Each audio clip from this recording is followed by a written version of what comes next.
முதல் அமர்விலே தந்தை கடவுளை பற்றி பார்த்தோம். இப்பொழுது நம் ஆண்டவர் இயேசு கிறிஸ்து, தந்தையின் ஒரே மகனாகிய நம் ஆண்டவர் இயேசு கிறிஸ்து நமக்காக எவ்வளவு துன்பங்கள் பாடுகள் பட்டு இதோ இந்த நாளிலே கடைசி ராவுணவின் போது இந்த அப்பத்தின் வாயிலாக நான் உங்களுடனே எந்நாளும் குடியிருக்கிறேன் என்று நமக்கு வாக்கு கொடுக்கிறார்.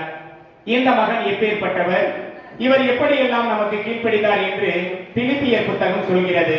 என்ன சொல்கிறது? கடவுள் வடிவில் விளங்கிய அவர் கடவுளுக்கு இணையாக இருக்கின்ற நிலையை வலிந்து பற்றி கொண்டிருக்க வேண்டியதொன்றாக கருதவில்லை. தம்மையை வெறுமையாக்கி அடிமையின் வடிவை ஏற்று மனிதருக்கு ஒப்பானார். மனித உருவில் தோன்றிய அவர் சாவை ஏற்கும் அளவுக்கு, அதுவும் சிலுவை சாவையை ஏற்கும் அளவுக்கு கீழ்ப்படிபவரானார்.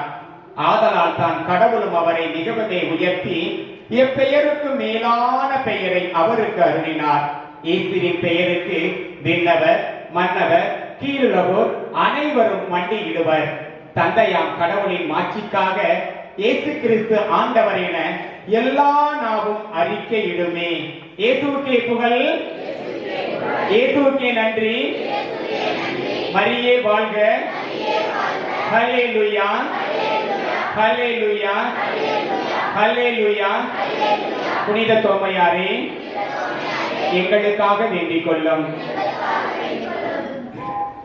அன்பானவர்களே, நமது ஆண்டவர் இயேசு கிறிஸ்து நமக்காக தன்னிலை இழந்து மனித நிலையை ஏற்றுக்கொண்டு நம் பாவங்களுக்கு கழுவாயாக இறந்து நமக்காக தந்தையின் வலப்பக்கத்தில் அமர்ந்து நமக்காக பரிந்து பேசிக் கொண்டிருக்கிறார் என்கிறது இறைவார்த்தை. வாக்கு மனிதரானார், நம்மிடையே குடிகொண்டார். நமக்காக எவ்வாறு அவர் தண்டிக்கப்பட்டார் என்று எசாயா பிரிவு 53 இறைவார்த்தை 5 அவரோ நம் குற்றங்களுக்காக காயமடைந்தார், நம் தீச்செயல்களுக்காக நொறுக்கப்பட்டார், நமக்கு நிறைவாழ்வை அளிக்க அவர் தண்டிக்கப்பட்டார், அவர் தம் காயங்களால் நாம் புனைமடைகிறோம் என்று இறைவார்த்தை சொல்கிறது. மேலும் ஏனெனில் அவர் தம்மையே சாவுக்கு கையளித்தார், கொடியவர் ஒருவராக கருதப்பட்டார், ஆயினும் பலரின் பாவத்தை சுமந்தார், கொடியோருக்காக பரிந்து பேசினார் என்று இறைவார்த்தை சொல்கிறது. 1 யோவான் பிரிவு 2 இறைவார்த்தை 1 பிற்பகுதி 2 பிற்பகுதி சொல்கிறது, ஆயினும் ஒருவர் பாவம் செய்ய நேர்ந்தால் தந்தையிடம் பரிந்து பேசுபவர் ஒருவர் நமக்கு உண்டு, அவரே மாசற்ற இயேசு கிறிஸ்து என்று சொல்கிறது. இந்த மண்ணுலகில் மனிதராக வாழ்ந்த போது எண்ணற்ற அதிசயங்களையும் அற்புதங்களையும் தன்னுடைய பணி வாழ்வில் தொடக்கமாக எல்லாம் செய்தார். அப்படிப்பட்ட ஆண்டவர் இயேசு கிறிஸ்து முதலாக தன்னுடைய பணிவாழ்வை ஆரம்பிக்கும் பொழுது அவர் சொன்ன இறைவார்த்தை என்னங்க? முதலாக பணிவாழ்வை ஆரம்பிக்கும் பொழுது என்ன சொன்னாரு? அப்படிங்களா? உண்மைதான். என்ன சொன்னார்? முதல் வார்த்தை, அதோட தன்னுடைய பணிவாழ்வின் முதல் வார்த்தை மனம் மாறுங்கள். என்ன சொன்னாரு? மனம் மாறுங்கள். ஏங்க புதுசா என்னமோ மனம் மாறுங்கள் அப்படின்னு சொல்றாரு அப்படின்னா, எப்படி வேணாலும் வாழலாம்னு வாழ்ந்துகிட்டு இருந்தாங்க. எப்படி வாழ்ந்துகிட்டு இருந்தாங்க? இப்படித்தான் அப்படின்லாம் கிடையாது. நம்ம எப்படி வேணாலும் வாழ்ந்துக்கலாம். ஆனா கடவுள் என்ன செஞ்சிருவாரு? ஐயா நம்மளை தண்டிக்கவே மாட்டார். நம்ம கடவுள் இரக்கமுள்ள கடவுள், உண்மை உள்ளவர், நீதி உள்ளவர், மறுபடியும் நம்ம என்ன செஞ்சாலும் ஏத்துக்குவார் அப்படின்ட்டு எப்படி வேணாலும் வாழ்ந்துகிட்டு இருந்தாங்க. இதுக்கு ஆதாரமாக என்ன என்றால், பிலாத்துவிடம் கடவுளை ஆண்டவரை கூட்டி செல்வார்கள். அப்ப பிலாத்து கிட்ட நீ எதற்காக இந்த மண்ணுலகில் வந்தாய் என்று கேட்பார். உண்மையை எடுத்துரைப்பதே என் பணி, அதற்காகவே வந்தேன் என்பார். அதுக்கு பிலாத்து என்னங்க கேட்பாப்ல? உண்மையா? ஐயோ இது என்ன அப்படின்னா உண்மையே இல்லைங்க. எப்படி வேணாலும் வாழலாம்னு வாழ்ந்துட்டு இருக்காங்க. உண்மைனா என்னன்னு தெரியாத அளவுக்கு இருக்கிறாங்கன்னா பாத்துக்கங்களேன். என்ன ஒரு ஆச்சரியம்! உண்மைனா என்னன்னே தெரியாது, அந்த அளவுக்கு மக்கள் வாழ்ந்துட்டு இருக்காங்க. அனைத்தையும் படைத்தார், நல்லதென கண்டார், அனைத்தும் என்ன எய்தி இருந்தது? நிறைவேந்திருந்தன. என்ன இருந்திருங்க? நிறைவேந்திருந்தது. கடவுள் படைத்ததுல குறைபாடு என்பதே கிடையவே கிடையாது. பற்றாக்குறையாக கடவுள் எதையும் படைக்கவில்லை. இங்கு இருப்பது என்ன? பகிராக்குறை. என்னங்க இருக்குதுங்க? பகிராக்குறை தான். பற்றாக்குறையாக ஒன்னையுமே கடவுள் படைக்க மாட்டார். அனைத்தையும் படைத்தார், நல்லதென கண்டார், அனைத்தும் நிறைவேந்திருந்தது. ஆனால் மனிதர் எனக்கு எனக்கு எனக்கு எனக்குனா பரவாயில்ல, என் பிள்ளைக்குனா பரவாயில்ல, என் பேர பிள்ளைக்கு பரவாயில்ல, என் தலைமுறைக்கு வீண், முற்றிலும் வீண், எல்லாமே வீண். மனிதர் பாடுபட்டு உழைக்கிறார், தாம் கஷ்டப்பட்டு உழைத்ததை அடுத்த தலைமுறைக்கு விட்டு செல்கிறார். உழைக்காமல் ஒருவன் அதை உண்கிறான், அவன் முற்றிலும் செலவழித்து விடுகிறான். நல்லா கவனிங்க. இப்ப நம்ம கஷ்டப்பட்டு சம்பாதிக்கும் போதுதான் அதோட பலன் என்னன்னு தெரியும். நான் எங்க தம்பி கிட்ட சொல்லுவேன், வாரம் காசு கொடுப்பான். அப்ப தம்பி நான் ரொம்ப கஷ்டப்பட்டு சம்பாதிக்கிறப்பா, என் காசெல்லாம் யாரு வாங்கினா நல்லா இருக்க மாட்டாங்க, கடவுள் தண்டிச்சிருவாரா அப்படின்னு சொல்லுவேன் பொதுவாவே. ஏன்னா அந்த பைசாவோட கஷ்டம் என்னன்னு அவனுக்கு தெரிஞ்சாதான், இல்லைன்னா வாய்ப்பே இல்லை. நம்ம வரவு எவ்வளவு, செலவு எவ்வளவு, நம்மளோட பொருளாதாரம் எவ்வளவு அப்படிங்கறத நம்ம தெரிஞ்சுக்கணும். தயவு செய்து நம்ம பிள்ளைகளுக்கு நீங்க கற்றுக் கொடுங்கள். நான் என் பிள்ளைகள்கிட்ட சொல்லிட்டே இருந்தேன், இறைவார்த்தை படி, இறைவார்த்தை படி, இறைவார்த்தை படி. கேட்கவே இல்லை. இப்ப வந்து நர்சிங் காலேஜுக்கு போனாங்க. அங்க வந்து இந்த ரேங்கிங் எல்லாம் அந்த முதலாம் ஆண்டு மாணவர்களே, இரண்டாம் ஆண்டு மாணவர்கள் பயங்கரமா பேசுவாங்களாம். அப்ப அந்த 28 பேத்துல பைபிள் கொண்டு போன ஒரே ஆள் யாரு? என் பொண்ணுதான். அங்க போய் அந்த ஜெபம் பண்ற இடத்துல போய் பைபிளை வச்சு பிடிக்கும்போது, அப்பா இந்த பைபிள் நமக்கு எவ்வளவு ஆறுதலா இருக்குதுப்பா. அப்பா 20 வருஷமா இது தனியா சொன்னீங்க, பிறந்ததுல இருந்து இதைத்தான் சொல்றேன். அம்மாவும் எடுக்க மாட்டேங்குது, சிரிச்சுக்கிட்டு இருக்கிற ஜேம்ஸையும் எடுக்க மாட்டேங்கிறேன். நான் என்னப்பா பண்ண முடியும்? ஏன்னா இந்த உலக போக்குங்க, இந்த உலக போக்கு நம்மள ஒண்ணுமே செய்ய விடாது. கெட்டிக்காரத்தனமா என் மகன் கேட்டாப்புல எனக்கு ஆச்சரியமா இருந்துச்சு. ஃபாதர் அடிக்கடி சொல்லுவாரு, யாருமே திட்டம் போட்டு குடும்பம் நடத்தணும், அப்பதான் அதை கண்ட்ரோல் என்னன்னு பண்ண முடியும் அப்படின்ட்டு. நாங்கெல்லாம் வாரத்துல 2 நாளைக்கு பருப்பு குழம்பு, 2 நாளைக்கு புளி குழம்பு, 2 நாளைக்கு ரசம். அந்த ரசம் வைக்கிற நாளைக்கு மட்டும்தான் கூட்டு செய்யணும், ஞாயிற்றுக்கிழமை கறி. சரிங்களா? அப்ப இந்த உலக போக்கின்படி நீ என்ன வேணாலும் செஞ்சுக்க. 10வது படிக்கிறியா, 11ஆ, 12ஆ, எனக்கு தேவையில்லை. எனக்கு 7 மணி ஆனா என் சக்தி நெறி சந்தியாகத்தோட கோயில்ல ஜெபமால சொல்லணும். நீ படிச்சு எனக்கு சம்பாதிச்சு தரணுங்கிற அவசியம் இல்லை. என் கடவுள் என்னை பார்த்துக்குவாரு. எனக்கு நீ 7 மணிக்கு ஜெபமால, எங்க வீட்டுக்காரமா கிட்ட நான் திட்டுறது ஒண்ணு என்னன்னா, 7 மணி ஆனா நீ வந்து கோயில்ல இருக்க. நான் மறுபடியும் சொல்றேன்னு சொல்லிட்டு போயிருந்தேன். 7 மணிக்கு ஜெபமால. ஏன் அப்படிங்கன்னா, எங்களுடைய புனிதை தூய மார்கரெட் மரியம்மாள் சொல்லுவாங்க, ஜெபமாலையின் பெருமை தன்னையே செப்புவேனையா, ஓ பூவில் துய்யா தேவதாய் தந்தாலே உண்மையாய், அதை தினமுமே ஜெபம் புரிந்திடில் வினை அணுகுமே தொடராது கண்டிடும், தீய பேய்கள் தானுமே ஓடும், நம்மையும் விட்டு துன்பமும் பட்டு தீயில் வீழ்ந்து அமிழ்ந்தியே வாழும். தந்தையை கேட்டீர்களா? எங்களுடைய ஜெபமாலை சக்தி மிக்கது. பேய்கள் இதனை கண்டால் அஞ்சி ஓடும். உண்மையான ஆண்டவர் இயேசு கிறிஸ்து ஒருவரே உண்மையான கடவுள் என்பதை நினைவில் வையுங்கள் தந்தையே அப்படின்னு எங்களுடைய புனிதை மார்கரெட் மரியம்மாள் தன்னுடைய தந்தைக்கு உணர்த்துவார்.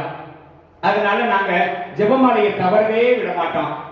அப்ப இந்த உலக போக்கின்படி எப்படின்னா, நான் இவ்வளவு கண்ட்ரோலா இருந்தா, போன வாரத்துல ஒரு மாசத்துக்கு முன்னாடி எங்க வீட்டுக்காரமாவும் எங்க பையனும் முன்னு பேசிக்கிட்டு இருந்தாங்க. நான் உள்ள பைபிள் படிச்சுக்கிட்டு இருந்தேன். அப்ப இது அப்பாவுக்கு தெரிஞ்சா திட்டுவாருப்பா அப்படின்னாரு. நான் லைட்டா கதவை திறந்துட்டு வெளியில வந்தேன். அப்ப என்ன கேட்கிறாப்புலன்னா, தம்பிக்கு நாங்க என்ன செய்வோம்னா, ஒரு நாளைக்கு தக்காளி சோறு, ஒரு நாளைக்கு கேரட், ஒரு நாளைக்கு பீட்ரூட், அப்படி ஒவ்வொரு நாளைக்கும் 5 நாளைக்கு 5 சோறு கட்டி கொடுப்பான். அப்ப இன்னைக்கு என்ன சோறுமான்னு கேட்கிறாப்புல. சனிக்கிழமை ஸ்பெஷல் கிளாஸ் வச்சிருப்பாங்க. அப்ப கேட்கும் பொழுது அவங்க அம்மா ஒரு சோறை சொல்றாங்க. அப்ப என்ன சொல்றாங்கன்னா, இது இந்த வாரத்துல இந்த சோறு செஞ்சிருக்குது, இதை எப்படி மறுபடியும் நீ செய்யலாம் அப்படின்னா, இல்லப்பா அப்பா திட்டுவாருப்பா, பேசாம இருப்பா. அப்படி எல்லாம் கிடையாது, இந்த சோறு நீ செய்ய கூடாது. சரி, உன் புருஷன் இவ்வளவு சவுடாக பேசுறாருல்ல, வாரத்துல 2 நாளைக்கு புளிக்குழம்பு, 2 நாளைக்கு பருப்பு குழம்பு, 2 நாளைக்கு ரசம் வைக்கிறாருன்னு சொல்றாருல்ல, வேணா ஞாயிற்றுக்கிழமை ஒரு நாள் தானே கறி, அதை வேணா 2 நாள் ஆக சொல்லி பார்க்கலாம். எவ்வளவு இந்த உலக போக்கு. நான் எவ்வளவு ஸ்ட்ரிக்ட் எங்க வீட்டுக்காரமாவுக்கு தெரியும். பயங்கர ஒரு குடும்பையோட தான் இருப்பேன். ஏன் அப்படின்னா, என்னை விட தன் தாயையோ தந்தையையோ மகனையோ மகளையோ முதலிடம் கொடுப்பவர் என்னுடையோர் என கருதப்பட தகுதியற்றவர்.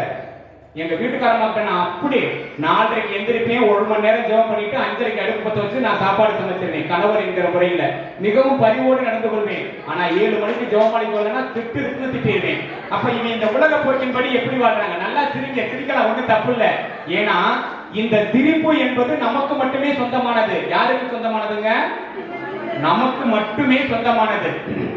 சிந்திக்க தெரிந்த மனித குலத்துக்கே சொந்தமான கை இருப்பு வேறு எந்த ஜீவராசிகளும் செய்ய முடியாத செயலாகும் இந்த சிரிப்பு. நல்லா கவனிச்சிட்டீங்களா? வேற யாராலையும் செய்ய முடியாது. நம்ம சொல்லும் போது ஒன்ன சிந்திப்போம், அந்த சிந்திக்கும் போது ஒரு சிரிப்பு வருதா அப்படின்னா அப்பதான் சிரிப்போம். ஆடு மாடெல்லாம் சிரிக்கிறா, மற்ற உயிரினங்கள்லாம் சிரிக்கிறா? கிடையவே கிடையாது. சிந்திக்க தெரிந்த மனித குலத்துக்கு மட்டுமே சொந்தமான கை இருப்பு வேறு எந்த ஜீவராசிகளும் செய்ய முடியாத செயலாகும் இந்த சிரிப்பு. அப்படிங்கிறதுனால நல்லா சிரிக்கலாம். கடவுள் எங்கேயாவது சொல்லியிருக்காரா? சொல்லியிருக்காரு. எங்க சொல்லியிருக்காருன்னா, இந்த இஸ்ரேல் மக்கள் ரொம்ப மோசமா நடந்துக்குவாங்க. அப்ப இறைவாக்கினர் அந்த சட்ட புத்தகத்தை எடுத்து வாசிப்பார். அதற்காக செய்யப்பட்ட மரம் மேடையில் ஏறி நின்று இறைவார்த்தையை வாசிக்கும் பொழுது, அந்த மறை மேடை, நான் இஸ்ரேல் போனீங்களா, அந்த இஸ்ரேல்ல இங்க இருந்து அவ்வளவு தூரம் அப்படின்னா இந்த இடையில தான் வந்து அந்த இறைவார்த்தை வாசிக்கிற அந்த மரம் மேடை இருக்கும், அந்த பாதியில இருக்கும். அதுல நம்ம ஏறி போய் மேல அந்த கூண்டு மாதிரி இருக்கும், அதுல நின்றுகிட்டு தான் நம்ம இறைவார்த்தை வாசிப்போம். அப்ப இறைவார்த்தை வாசிக்கும் பொழுது அவங்க என்ன செஞ்சாங்களாம், ஐயோ இப்பேற்பட்ட கடவுளுக்கு எதிராக நாம் தீமை செய்து விட்டோமே என்று அப்படியே உட்கார்ந்து அழுதுகிட்டே இருப்பாங்களாம். அப்ப இறைவாக்கினர் சொல்லுவாரு, உங்களுடைய மகிழ்வே ஆண்டவரின் வலிமை, நீங்கள் வந்து அழ வேண்டாம், இதுக்கு மேல ஆண்டவரை நீங்க போற்றி புகழ கத்துக்கங்க, ஆண்டவருடைய கட்டளைகளையும் நியமங்களையும் கடைபிடித்து நடங்கள், இன்று ஒரு புனித நாள், இதை நீங்கள் பயன்படுத்த வேண்டும்னு அந்த அழுதுகிட்டு இருக்கிறவங்களுக்கு ஆறுதல் சொல்லி அந்த இறைவாக்கினர் கூட்டிட்டு போவார். அப்ப நம்முடைய மகிழ்வே ஆண்டவரின் வலிமை. ஏனென்று கேட்டால், நான் எல்லாத்தையும் கொடுத்திருக்கிறேன், எதற்காக நீ அழுவுகிறாய்? என்னுடைய கட்டளைகளையும் நியமங்களையும் கடைபிடித்தால் அது உனக்கு தானா வரப்போகுது, நீயா ஒரு பாதையில போற. அருமையாக நம்முடைய முன்னாள் மறைபட்ட அதிபரும் இந்நாள் தஞ்சை மாவட்ட ஆயருமான சகாயராஜ் ஃபாதர் சொல்வாரு, என்ன சொல்வாருன்னா, நாம் கடவுளிடம் கேட்கும் போது 3 பதில்களை வைத்திருப்பாராம். எத்தனை பதில்கள்? 3 பதில்கள். அவர் சமீபத்தில் நான் கருங்குளத்துக்கு போனேன், அங்க அந்த பிரசங்கம் வச்சாரு. பூலாம்பட்டிக்கு போனேன், அங்கேயும். அப்புறம் மரடிப்பட்டிக்கு வந்தப்போ பார்த்தேன். ஒரு தெளிவான இந்த 3 பதில்கள் நம்ம கடவுள்கிட்ட கேட்கிறோம். கேட்கும் போது என்னுடைய திருவுளத்திற்கு ஏற்ப உன்னுடைய அந்த வேண்டுதல் அமைந்திருக்கிறது, இதோ பிடித்துக்கொள் மகனே மகனே என்று நம் ஆண்டவர் சொல்கிறார். இன்னொன்று என்னன்னு பார்த்தோம்னா, நீ இதை இப்ப கேட்டிருக்கிற, சரிங்களா, இதை இப்ப கேட்டிருக்கிற, ஆனா இப்போ உனக்கு இது இல்ல, இன்னும் கொஞ்ச நாட்கள் கழித்து. ஆபிரகாமுக்கு சொன்னார் பாத்தீங்களா, எத்தனை வயசுல அழைச்சாரு? எத்தனை வயதில் ஆபிரகாமை அழைத்தார்? தன்னுடைய 75ஆம் ஆண்டில் ஆபிரகாமை அழைத்தார். எத்தனை வருஷத்துல அவருக்கு குழந்தை பிறக்கும்போது எத்தனை வயசு? 100. எத்தனை? 100 வயசு. 25 ஆண்டுகள் பொறுமையோடு காத்திருக்கிறார் ஒரு வரத்திற்காக. கபார்னு நான் பார்த்தேன், பின்னாடி ஜெவமால சொல்லிட்டே பின்னாடி பார்த்தேன். 3 முழுதிரியை தூக்கிட்டு கையமா கபார் கபார்னு வருவாங்க. வந்த உடனே வைப்பாங்க. 3 நாளைக்கு தொடர்ந்து வருவாங்க. அவங்க வேண்டுதல் வந்துச்சுன்னா வந்தாலும் சரி வராட்டியும் சரி வரமாட்டாங்க. வந்தாலும் சரி வராட்டியும் சரி வரமாட்டாங்க. ஒரு 3 நாள் தான். என்னங்க இது நியாயம்? உயிரை படைத்த கடவுளுக்கு 3 நாளா? 24 மணி நேரத்தை கொடுத்த கடவுளுக்கு 1/2 மணி நேரம் நம்மால் கொடுக்க முடியாதா? கண்டிப்பாக நாம் 1/2 மணி நேரமாவது கொடுக்க வேண்டும். அன்புக்குரியவர்களே, ஜெபமாலை ரொம்ப ரொம்ப முக்கியம். அது மாதிரி இறைவார்த்தையும் ரொம்ப ரொம்ப முக்கியம். இறுக்கமா முறுக்கமா நம்ம போய்கிட்டு இருக்கிறோம். ஃபாதர்ட்ட நான் பர்மிஷன் கேட்டுட்டேன். ஒரே ஒரு கதை மட்டும். நாம் யாரிடம் ஆலோசனை கேட்க வேண்டும்? நம்மை படைத்த கடவுளிடத்தில் கேட்க வேண்டும். அவர் நமக்கு தூய ஆவியின் வழியாக அந்த ஆசீர்வாதங்களை கடவுள் கொடுப்பார். இப்ப பார்த்தோம்னா, ஒருத்தர் வீட்டுல சண்டை போட்டுக்கிட்டு சோகமா போய்கிட்டு இருக்காரு. எப்படிங்க போய்கிட்டு இருக்காரு? சோகமா போய்கிட்டு இருக்காரு. அங்க கணவன் மனைவி உட்கார்ந்து சிரிச்சுக்கிட்டு இருக்காங்க. இவர் ஏற்கனவே பொண்டாட்டிகிட்ட சண்டை போட்டுட்டு தான் போய்கிட்டு இருக்காரு சோகமா. அங்க பார்த்தா கணவன் மனைவி உட்கார்ந்து சிரிச்சுக்கிட்டு இருக்காங்க. உடனே இவருக்கு ஆச்சரியம், எப்படி சிரித்துக் கொண்டிருக்கிறார்கள், என்ன ஆச்சரியமாக இருக்கிறது, அவரிடத்தில் நாம் வினவ வேண்டாமா என்று அவர் வீட்டை விட்டு வெளியே வந்த உடனே கேட்கிறாரு, ஏங்க எப்படிங்க, எங்களுக்கு தான் கல்யாணம் ஆச்சு, ஒரே அடிதடியா இருக்குது, நீங்க எப்படிங்க இவ்வளவு சிரிச்சுட்டு சந்தோஷமா இருக்கிறீங்க அப்படின்னு கேட்கிறாரு.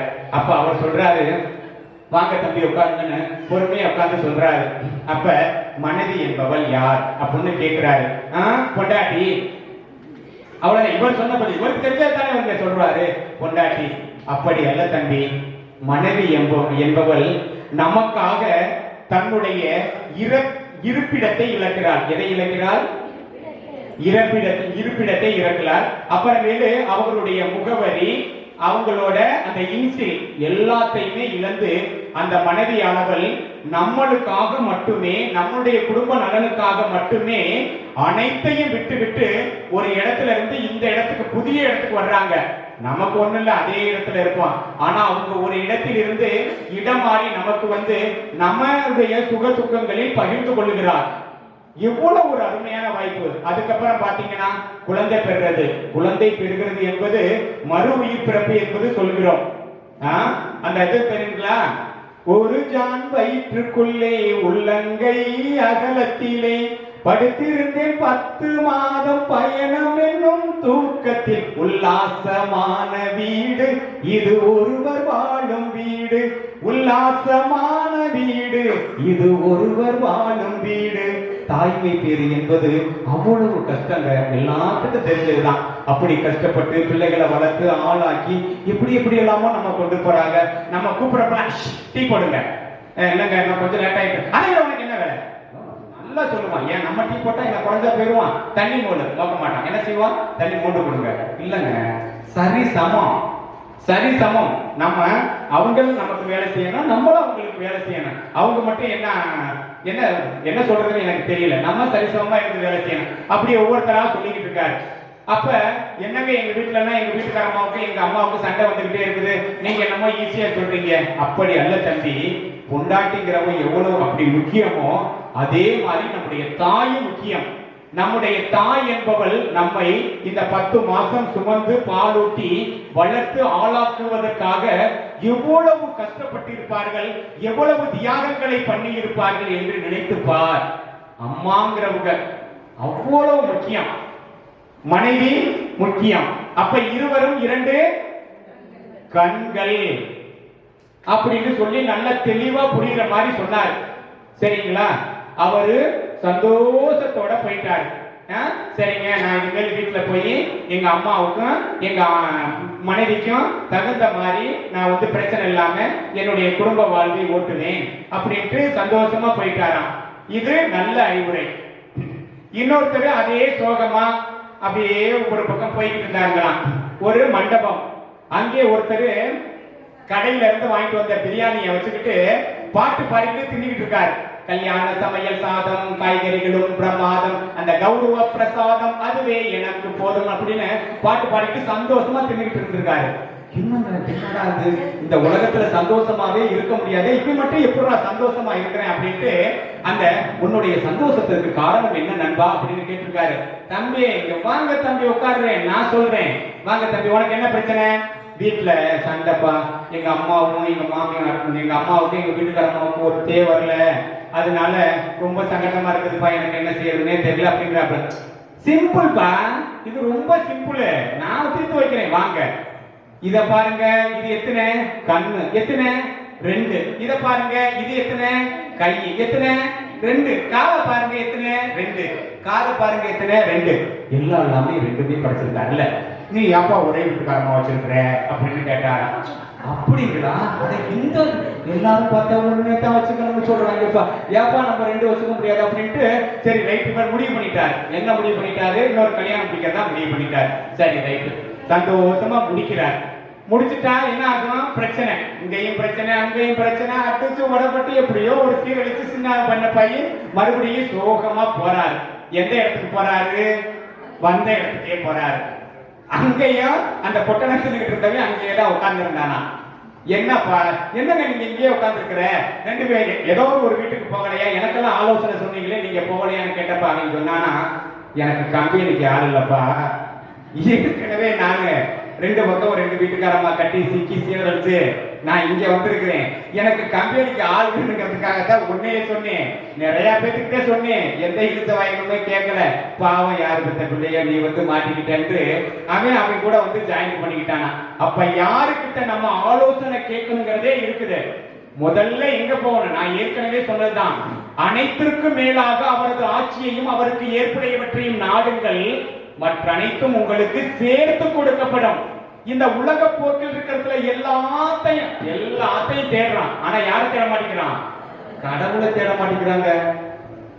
372 குடும்பம், 1440 பேர், 18 அல்லது 20 தான் ஜெபமாலைக்கு வர்றவங்க.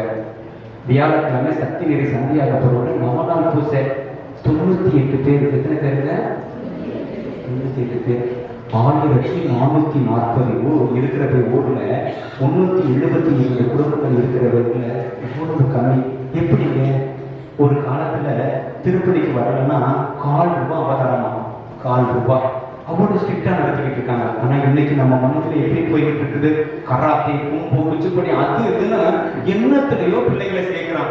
ஞாயிறு திருப்பலிக்கு அனுப்புறோமா, ஜெபமான ஜெபிக்க வைக்கிறோமா, மறைக்கல்விக்கு அனுப்புறோமா, அன்பியத்துல கலந்துக்கிறோமா, ஒண்ணுமே இல்லை. நம்ம எதுவுமே பிள்ளைகளுக்கு இறை வார்த்தையை ஊட்டாம என் பிள்ளை அப்படி போயிடுச்சு, இப்படி போயிடுச்சு, அப்படி போயிடுச்சு, இப்படி போயிடுச்சுன்னு கடைசியா உட்காந்து புலம்பிக்கிட்டு இருந்து என்ன பிரயோஜனங்க? நம்ம பிள்ளைகளை இனி வரக்கூடிய காலங்கள்ல அந்த இறை வார்த்தையை கேட்கக்கூடிய பிள்ளைகளாக மாற்றணும். நான் ஜெருசலேம் புனித பயணம் போனப்ப அங்க அந்த கோவிலுக்கு பக்கத்துல என் மகன் மாதிரி 12வது படிக்கிற பிள்ளைகள்லாம் எல்லாமே துப்பாக்கி பிடிச்சிட்டு நின்னாங்க. லூயிஸ் பிட்ட பாரு சொல்லிட்டாரு, யாராவது சிரிச்சீங்கன்னா வாயில சுட்டுருவாங்க பார்த்துட்டு அப்படின்னாரு. நாங்கெல்லாம் பயந்துட்டு பேசாம இருந்தோம்.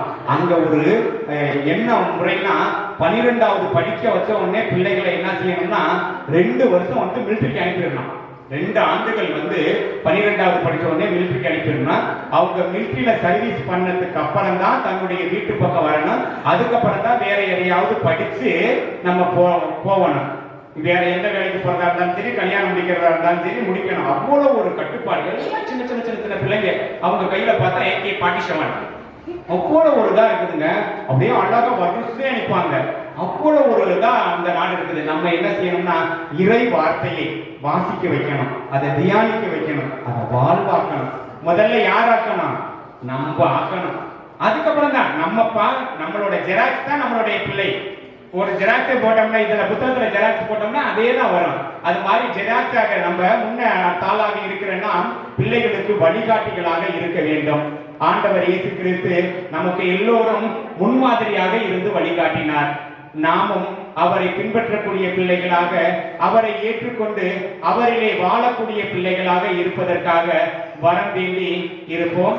இந்த நற்கருணை ஆசிரியர் முடிந்தவுடனே திருப்பலி நடக்கப் போகிறது. அந்த திருப்பலி என்றால் என்ன என்பதை உங்களுக்கு ஒரு 5 நிமிஷத்துல சொல்ல விரும்புகிறேன். என்பது கிரேக்கத்தில் யூகரிஸ்தியா, தேங்க்ஸ்கிவிங், நன்றி செலுத்துதல். எதற்காக நன்றி செலுத்துதல்?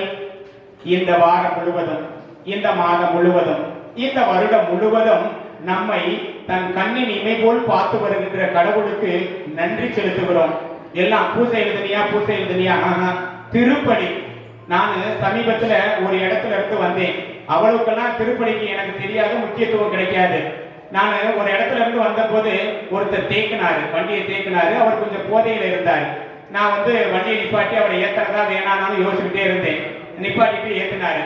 அப்ப வந்து அவர் எந்த ஊருக்கு போறங்க தம்பி அப்படிங்கவும் நான் சம்பந்தப்பட்ட ஊரை சொன்னேன்.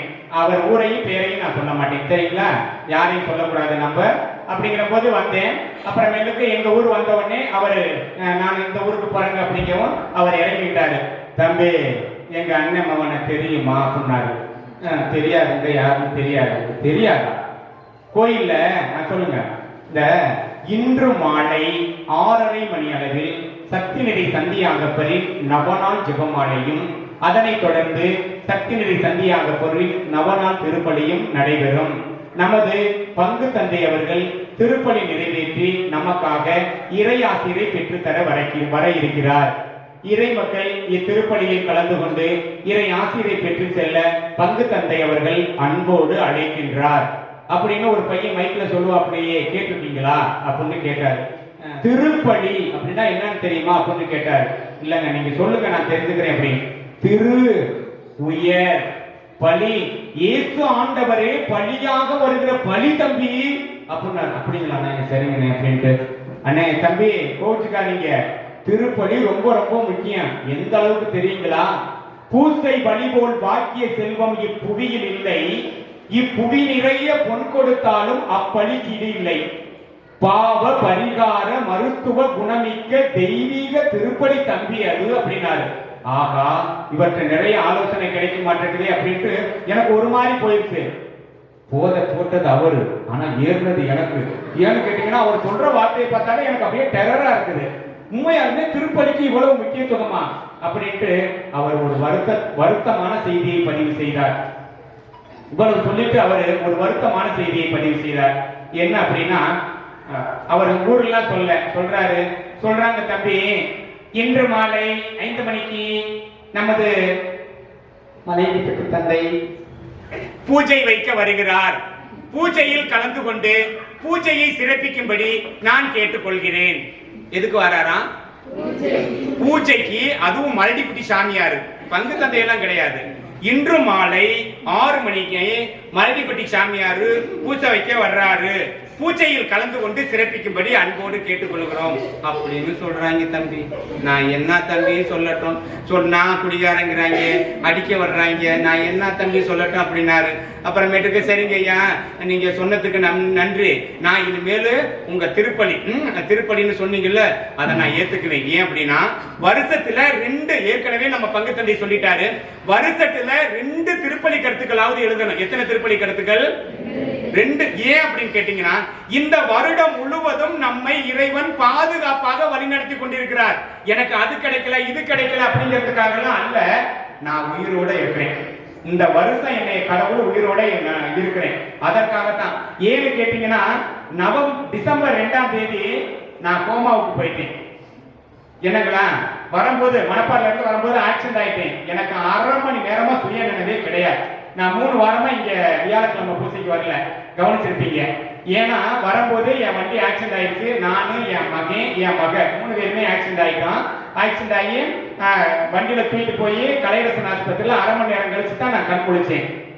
அப்ப கடவுள் தான் நம்மை காப்பாற்றினார். அந்த உணர்வு நமக்கு வேண்டுங்க. கடவுளை நம்பி வருகிறவர்களுக்கு என்ன எண்ண வேண்டும் என்றால், நம்பிக்கையினால் அன்றி எவரும் கடவுளுக்கு உகந்தவராய் இருக்க முடியாது. ஏனெனில் கடவுளை அணுகி செல்வோர் அவர் இருக்கிறார் என்பதையும், அவரை தேடி செல்வோருக்கு தக்க கைமாறு அளிக்கிறார் என்பதையும் முதலில் நம்ப வேண்டும். கடவுள் இருக்கிறார், நம்மை காப்பாற்றுகிறார். அவரிடத்தில் நாடி அவரை தேடி செல்லும் பொழுது நமக்கு தக்க கைமாறு அளிக்கிறார் என்பதை முதலில் நாம் உணர வேண்டும். பிறகு நாம் மற்றதெல்லாம். எனவே அன்பானவர்களே, தயவு செய்து ஒரு வருடத்திற்கு 2 திருப்பலி கருத்துக்களுக்காக 2 திருப்பலி கருத்துக்களாவது நீங்கள் எழுதி உங்களுடைய குடும்பங்களுக்கு தேவையான ஆசிரை நம் ஆண்டவர் இயேசு கிறிஸ்து வழியாக பெற்றுக்கொள்ளும்படி உங்களை அன்போடு கேட்டுக்கொள்கிறேன். அனைவருமே படித்து ஒரு சில நிமிடங்கள் இந்த நற்கருணை ஆண்டவருக்கு முன்பாக நம்மை நாமே முழுவதுமாக ஒப்புக் கொடுப்போம். காலையில் இருந்து நம்ம ஒரு அருமையான அனுபவம் மிகுந்த ஒரு மனிதருடைய வார்த்தையை நம்ம கேட்டிருக்கிறோம். ஆலயத்திலே பணி செய்து அந்த அனுபவத்திலிருந்து நமக்கு அருமையான விஷயத்தை சொல்லியிருக்கிறார். பல நேரத்தில் கடவுள் நம்ம கேட்பதை கொடுப்பதாலோ, கடவுள் நம்மை மன்னிப்பதாலோ, அன்பு செய்வதாலோ நம்ம நினைக்கிறோம் நம்ம தகுதி உள்ளவர்கள் என்று. அது அப்படி அல்ல. கடவுள் எல்லோருக்கும் கொடுக்கிற தகுதி உள்ளவர். நம்ம எல்லாருமே அவருக்கு முன்பாக தகுதியற்றவர்கள். சகோதரர் ரொம்ப அருமையாக அந்த விஷயத்தை நமக்கு உணர்த்தி இருக்கிறார்.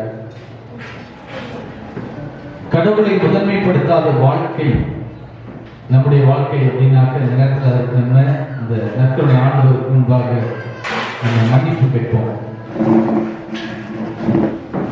கடவுளை முதன்மைப்படுத்துகிற வாழ்க்கையை நம்ம வாழுகிற பொழுது எவ்வளவு ஆசீர்வாதங்களை நம்ம பெற்றுக்கொள்ள முடியும் என்பதையும் இந்த நாளில் நம்ம கேட்டோம்.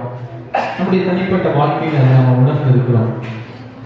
எனவே இந்த நற்கருணை ஆண்டவர் நம்ம இன்னும் அதிகமாக ஆசீர்வதிக்க, அவர்கிட்ட உட்கார்ற ஒவ்வொரு மணி நேரமும், அவரிடத்துல ஜெபிக்கிற ஒவ்வொரு நிமிஷமும் நமக்கு ஆசீர்வாதமாக மாற வேண்டும் அப்படிங்கிற அந்த மனநிலையோட இந்த நற்கருணை ஆண்டவரை உங்கள் மனதிற்குள்ளாக புகழ்ந்து போற்றி ஒரு சில வினாடிகளை ஜெபிப்போம்.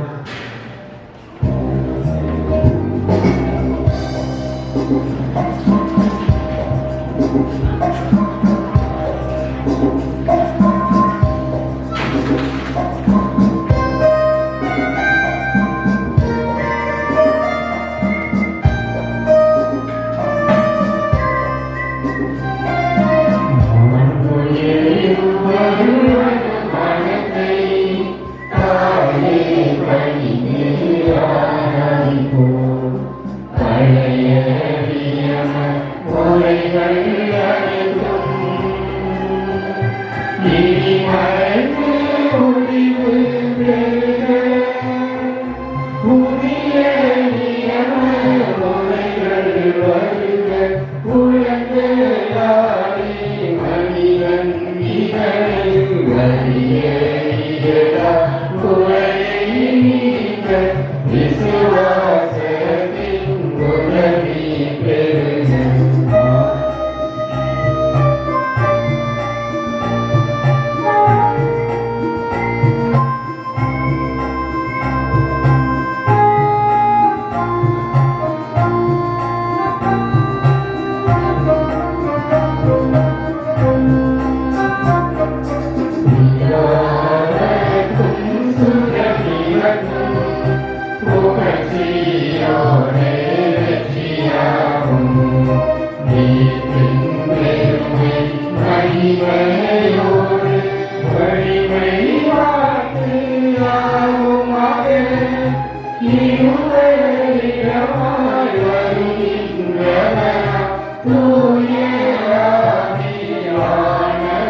அருளடையாளத்திலே உம்முடைய பாடுகளின் நிலையை எங்களுக்கு விட்டு சென்றேன். திருவுடல் திருரத்தம் ஆகியவற்றில் தூய மறைபொருளை வணங்கும் நாங்கள் உமது மீட்பின் பயனை நாமல் குறித்து உணர்ந்து மகிழ அருள்வீராக. தந்தையாகி இறைவனோடு தூய ஆவியாரின் ஒன்றில் இறைவனாய் என்று வாழ்ந்து ஆட்சி செய்கின்ற உம்மை மன்றாடுகின்றோம்.